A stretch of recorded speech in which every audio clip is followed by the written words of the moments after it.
अस्सलाम वालेकुम। डॉक्टर सूफिया कमाल। मैं उम्मीद करती हूँ आप सब लोग खैरियत से होंगे और होम्योपैथी के जो इंफॉर्मेशनल लेक्चर्स चल रहे हैं वो आप लोगों के समझ में आ रहे होंगे। ये कॉमन मैन के लिए हैं, ना सिर्फ होम्योपैथ्स के लिए बल्कि आम आदमी के लिए भी हैं कि आप लोगों को समझ में आएगा कि होम्योपैथी काम किस तरह से करती है। होम्योपैथी के मुताल्लिक़ जो मिथ्स हैं उनको सॉल्व करने में कामयाबी होगी आपको, और आपको पता चलेगा कि अगर आपको अच्छा होम्योपैथ मिल जाए तो आपको शिफा हतमी हो सकती है।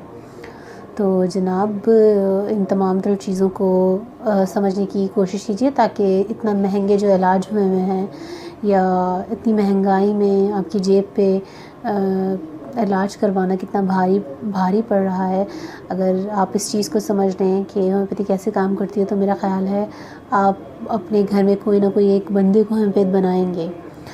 तो ना भी बनाएं तो कम से कम ये अंडरस्टैंडिंग तो हो जाएगी ना कि होम्योपैथी इस तरह से शिफा देती है। तो किसी अच्छे होम्योपैथ डॉक्टर के पास आप जाकर अपना या अपने घर वालों का इलाज करवा सकेंगे सही तरीके से, और जो कि कम खर्च भी होगा। तो आज हम बात करेंगे मियाज़म पर।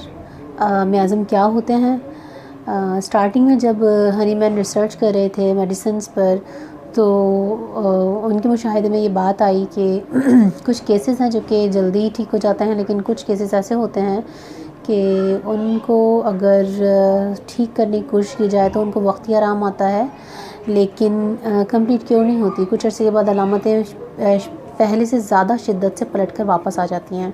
तो वो क्या वजह है कि अलामतें शिद्दत से पलट के वापस आ जाती हैं। तो 12 साल की तगदों के बाद, बहुत ज़्यादा एक्सपेरिमेंट्स के बाद ये बात सामने आई कि कुछ जो डिज़ीज़ होती हैं वो मियाज़मेटिक होती हैं। हर बीमारी के पीछे कोई ना कोई मियाज़म इन्वॉल्व होता है और जिसमें सोरा, सिफिलिस और साइकोसिस शामिल होते हैं। अब सिर्फ़ और सिर्फ हम सोरा पर गौर करेंगे कि सोरा है क्या, क्योंकि तमाम तर बीमारियों की जड़ ही सोरा है। बाकी दूसरे लोग जिनको ये बात जाननी है कि सिफिलिस क्या है, साइकोसिस क्या है, तो वो बुक को स्टडी कर सकते हैं। लेकिन मैं यहाँ पे क्योंकि बेसिक अंडरस्टैंडिंग डेवलप करनी है तो सिर्फ सोरा की बात करूँगी। सोरा बेसिकली सोरा के मायने मट्टी से निकलने वाले बुखारात या फासिद मादों के हैं, तो उससे पैदाशुदा बीमारियाँ। अब इसका असर ये होता है कि जिसम में किसी भी किस्म की ख़ारिश पैदा होती है और वो ख़ारिश सप्रेस हो जाती है, दब जाती है। उसके दबने के बाद जो बीमारियां पैदा होती हैं वो सोरिक डिज़ीज़ कहलाती हैं। तो और ये सोरिक डिज़ीज़ बग़ैर किसी एंटी सोरिक दवा के दिए हुए ख़त्म नहीं होती।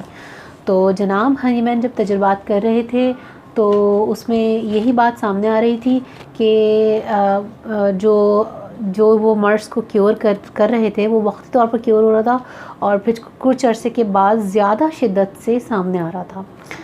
तो फिर उसके बाद उन्होंने इस बात का तयन कर लिया जब कि इसमें सोरा इन्वॉल्व है, तो उन्होंने एंटीसोरिक जब मेडिसिन्स दी तो वो प्रॉपर क्योर हो गया।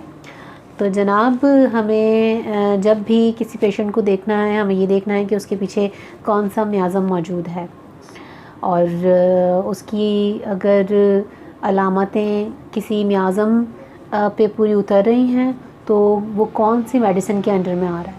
तो होम्योपैथी इतनी टिपिकल है नहीं जितना हम लोगों ने बना दिया है। अगर हम उसको थोड़ा सा तवज्जो के साथ पढ़ें, समझने की कोशिश करें, तो हमें समझ में आ जाएगा कि किस मरीज़ को कौन सी दवा की ज़रूरत है। मैं उम्मीद करती हूँ कि मेरे ये लेक्चर्स आप लोगों के लिए बहुत ज़्यादा आसानियाँ पैदा करेंगे और इंशाल्लाह कुछ ना कुछ गाइडलाइन तो आपको इससे मिल ही जाएगी। मुझे इजाज़त दीजिए। अपना और अपने घर वालों का बहुत सा ख्याल रखिए। अल्लाह हाफ़िज़।